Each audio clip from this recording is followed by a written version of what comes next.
Colin, welcome to 4oz Insight. In this video, I want to talk about Makhachev Volkanovski 2.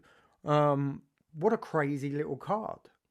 I don't say a little card, it was a massive card. What am I talking about? It had all the anticipation with one set of fighters and then the last minute switch around that arguably made the card way better. Definitely did on paper. I don't care about Paulo Costa. For me, he's got a lot of work to do to get fans interested in him again. I'm sorry, he just does. He just does. He's become more of a social media personality than a fighter. Like, he was a monster. Yeah, story for another time, but that boy needs to do a little bit before he comes back. So we get Usman in there, and then Volk with Makhachev, and then we've got crazy boy Johnny Walker, where literally anything can happen. He could get knocked out 8 times in a fight. He could do some crazy exploding ninja move, or he could get hit with an illegal knee and not quite know where he is. Unfreaking believable. What I would like to say is, 1, not Johnny Walker's fault. 2, I don't think, if I'm honest, the doctor made that terrible decision. It wasn't that bad, right? Clearly, Johnny Walker was not there. He was away with the fairies, right? He was an conscious fighter. Yeah, sounds weird. Unconscious, I don't mean like flat out on the canvas. What I mean is that state that fighters get into, which is like, I've heard it described in different ways. It's like that kind of unconscious fight flight, that kind of reptilian brain or primeval brain. It's the unconscious pathways that are grooved that kind of get someone out of a situation, and but they had no idea what they were doing at the time. There was no conscious thought behind it. I suppose it's a bit like when you get home on a Friday night, you've had a few beers, you manage to get yourself home, unlock your door, get yourself in your house, fold your trousers up, make a sandwich, wake up in the morning, you haven't got a clue. I don't know if consciously you were doing very much, or whether you were unconsciously doing everything, or that your memory center was switched off. Either way, you kind of get my point. And we see it a lot with fighters. They get flash knocked down, and then they'll ask their corner, what happened? They have no idea. They have no idea what they got hit with. They have no idea what round they're in. And in some cases, they probably don't even know what fight they're in, right? Again, you hear fighters talking around coming around in certain positions.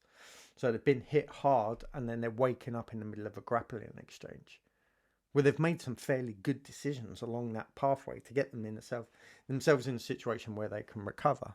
Johnny Walker did not have that privilege. And let's be perfectly honest, no doctor in Vegas is calling off that fight. None. 0. Zip. Nada. They definitely wouldn't have been asking them those questions that quickly. And they would have, let's say, dragged it out a little bit and let him recover. And depending on how savage the doctor was, get him through to the end of the round and then pop in and check on him. Definitely is not happening in Vegas. But like I said, I don't want to blame the doctor too much, because clearly he was rocked. He didn't know what was going on. He kind of thought the fight was starting again at one stage. Looked like he was trying to clear the ring. He was asking what people were doing there. He wasn't 100% there. He wasn't 100%. There was no way you were going to get any details out of him. Now, you could have asked him who he was fighting, and he'd probably said that guy. Like, just that guy. Like, he knew he was in a fight. But those details weren't there. Now, rightly or wrongly, depending on which side you want to call it, whether you're kind of really, really fighter safety, and yeah, that was 100%, or whether it was more like, look, give him a few minutes. By the look in his eyes, and the delay in him answering the questions, it wasn't whether he could continue, it was whether feasibly he would have won that fight. Personally, I think the doctor could have let him carry on, and he would have been knocked out before the end of the round. Johnny Walker is one of those pop-up guys. Like, he gets knocked out, bing, pops back up again a few seconds later like he's okay. Um, yeah, he was either done or just about to get done. Um, so I'm not mad at that. I just don't like the fact that, again, we're talking about an official or a doctor or anything like that. It was an illegal strike. It's not Johnny Walker's fault by any stretch of the imagination, but all the conversations will be about him. He took an illegal knee. A doctor made a decision. Can't blame him for that. Although, to be perfectly honest, I'm never that excited about seeing him fight, because there's always something like this. There's always some tinge of craziness, or, yeah, all right, he's gone on a couple of fights, win streak. Yeah, we know he's going to get knocked out again. He's just one of those characters. Gifted genetically, mentally, he just hasn't got the same kind of fighter's mentality as some of the other guys. He just doesn't. Then we have the co-main event. And really, at the end of this fight, there was two distinct thoughts. One, I think it's now obvious how people beat Chimaev. I think that game plan is there now. It's within touching distance, especially from anyone that's got a fairly decent striking skill set. Weather the storm, he can't keep going. Doesn't mean he can't fight 5 rounds, but he definitely can't fight 5 rounds the way he fights the first round, and he can't even do that in 3 rounds, which is why Usman had made a statement, something along the lines of, when he was leaving the octagon, I wished I've messed up, it should have been 5 rounds, with the suggestion being that he'd been offered the fight with 5 rounds and he picked 3 rounds. Maybe. And I say maybe for Usman. I think a lot of other fighters are now going, if I'm fighting this monster, I want 5 rounds. Because he does slow down. And yes, he has power. Yes, he has some success in his striking. But it's definitely his weakest area. I'm talking about Chimaev, if you didn't. Not Usman. And the reason for me that I think Usman didn't win this fight was because I think Leon Edwards has fundamentally changed Usman. He's stolen that tiny piece of confidence that makes Usman a world champion. Usman can strike. It's not his primary skill set, but we've seen him develop it over time. He used to throw it with a kind of bit of a snarl, bit of a grit in his eye, very determined. He throws his shots quite wide-eyed now, like eyes very, very wide open. And what's the saying? You don't know what you don't know, kind of thing. I think he now realizes there's aspects of the game that he doesn't have. So yes, he could set up a trap, but a trap inside a trap. Like, there's levels to everything. We know his grappling is good, and he displayed a good level of grappling. Very rarely have we seen him be the now in the grappling exchanges. And he stayed very calm and he defended very well, which should have lent itself then to picking up that striking and really putting the pressure on. But he didn't really do that to the 3rd round. And then Chimaev obviously took him down, kind of stole the round just from pressure. I don't want to say lay and pray. It definitely wasn't lay and pray. But that top pressure, keeping him in one spot. I think a lot of fighters are looking and saying, actually, yeah, if I can weather that storm, I think I can put him away. I could definitely score on him. And I think Usman could have, bar this confident thing. He hasn't recovered from that Leon Edwards head kick. We saw it actually in the Leon Edwards 3rd fight. Yeah, 3rd fight. His confidence is gone. It's those exchanges where he's going to put himself in harm's way to deliver whatever he's hitting. He's now pulling it a little bit. That's what it seems to me. That seems to me. Make sure you guys let me know in the comment section below if I'm imagining that. But he just doesn't look like the same animal. And I know he's getting a bit older, but I can really see him dropping off now and never really recovering that. You know, some of those fighters, they never recover from a certain type of loss.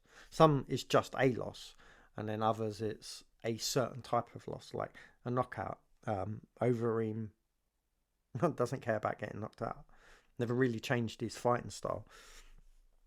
Well, you know, he tried to become defensively more sound, but in terms of what he was going to do offensively, it never looked like it rocked him. Never looked like he was not confident about his ability to win a fight or put himself in danger. But other fighters, not so much. Yeah, so that was an interesting one. I think, like I said, I think the game plan's out there. I think a lot of people will be more comfortable about fighting Chimaev. Whether that game plan really works for Strickland, I mean, that's a video all of it in and of itself. Yeah. No, don't go down that tangent, Jesus. Right, and then we've got Volk Makachev. And I wanted to see this fight way more than I did Charles Oliveira. No offense, Charles, you were an absolute great champion. But I think we saw what we saw in the first fight. And there was no questions. That was it. Yeah, he beat you. Whereas with Volk, there was a question.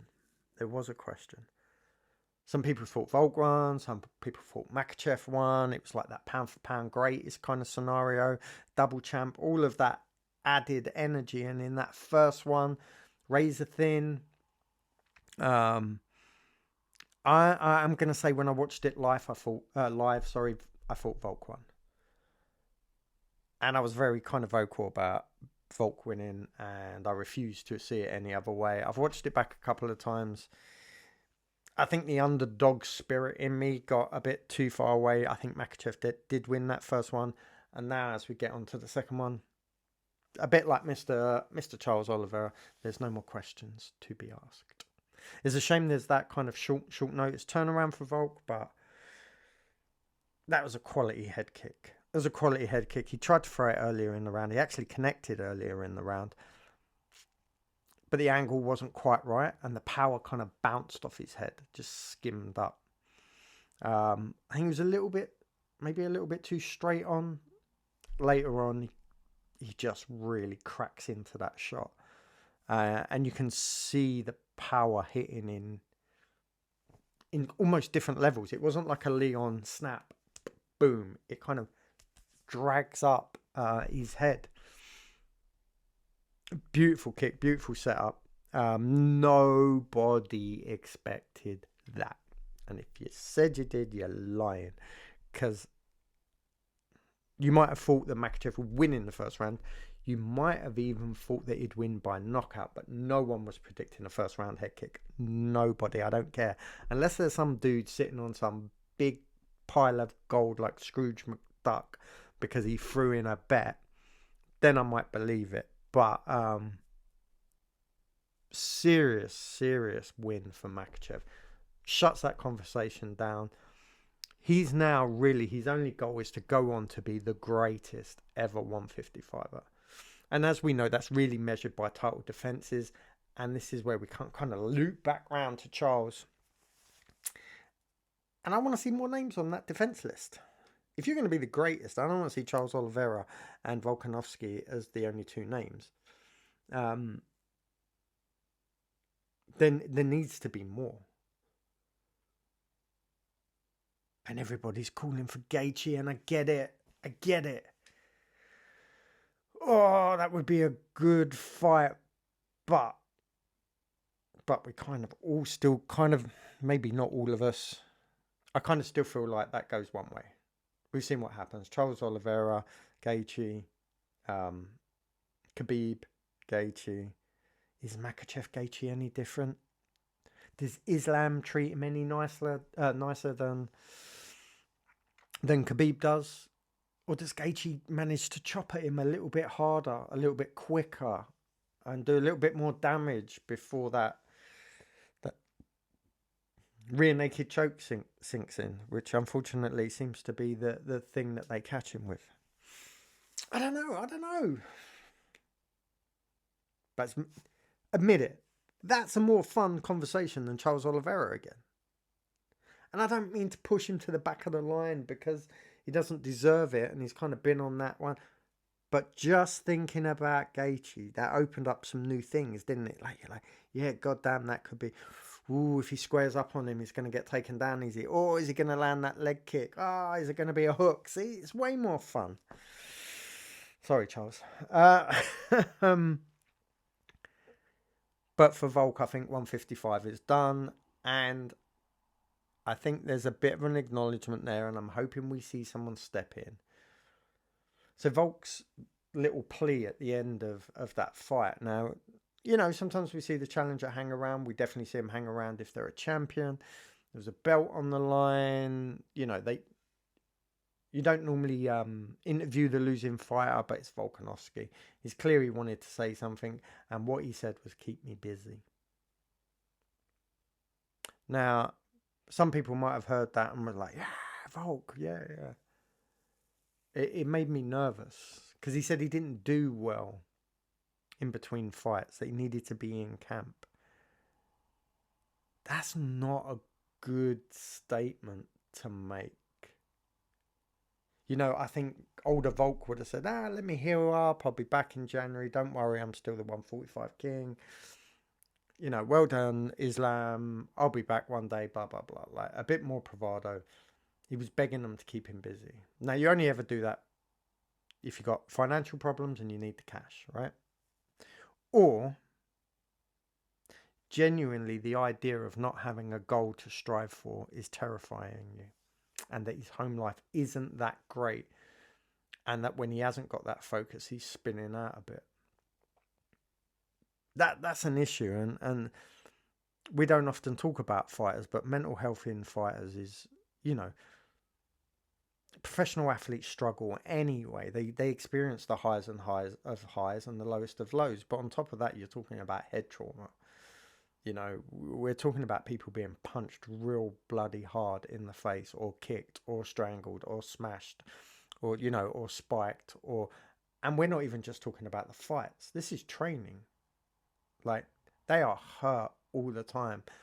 Even in grappling, if they're not getting spiked on the head, the constant clashing and slamming, you know, all of that stuff can jiggle that little peanut around and have long-term mental health effects. By CCTV, like I'm watching him, CTE, in fact. But yeah, I hope someone swings around and has a little check-in on him, make sure he's okay about that one, because that makes me nervous. Look, really, really good card. Didn't turn out exactly how I thought it would be. I didn't get quite as pumped as I normally do. It felt more like a setup one.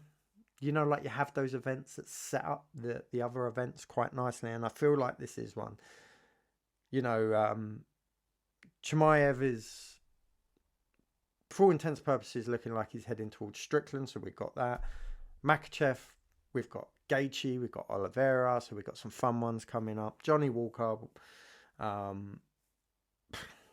we'll see that clown again sometime. And he'll either do something spectacular or fucking trip over his own feet and sprain his hair. Yeah. Let me round this one up. I've been rambling on for a little while.